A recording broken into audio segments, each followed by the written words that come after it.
मोर सब blog video reel जाना जिते भी होचे सब भाई गोटे कमेंट करछन कि दादा तुमर घर देख दादा तुमर घर देख पहला कथा भाई मोर घर नहीं से मोर बापा और मोर काकार घर है।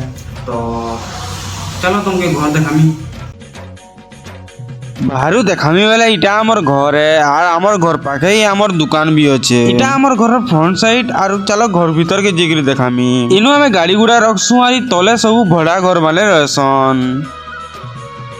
आई एन कबाड़ देखु जो इधर पछड़े मोर स्टूडियो भी अच्छे। चलो तुमके देखामी और तुमके मांगे मी जेते भी घर देखामी टिके टिके मैला थिबा क्या जे कि काली ही आसी जो हमें मामू घरु ई हॉल रो पाखे ही पाऊ जो छे ऊपर के जीवा रास्ता जेनटा है और तार पाखे हमर बारी आड़ भी अच्छे।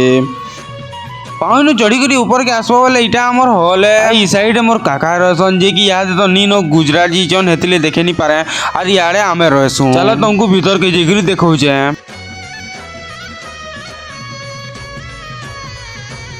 इटा मोर माँ बापार बेडरूम और इटा मोर नानी बेडरूम। चलो तुमको मोर बेडरूम देखामी टिके एंदा मैला दिसबा काहे कि सफा नी करबार तेल आई वीडियोटा मैं अचानक कोनो जाय दिले कैंसी रूम भी सफा नी करी। इटा मोर माँ बापार बेडरूम आई नु एसी होछे बोरी आमे सबे इनु ही सुइसु। इटा हमर टीवी रूम है आइटा भल से नी बनाबार ते इटा बनामु। इटा हमर रंधा घर है आई जेन पहला আছে इनु आमे आयसो उसा रानसु और इनु साधारण ভাল লাগি। आई रंधा घर पाके स्टोर रूम गुटे भी আছে हमर एते ही घर আছে। আর যদি ভিডিও ভাল লাগলে লাইক टे कर दबो। भेट पड़मा हमें नेक्स्ट वीडियो माने काली बाय।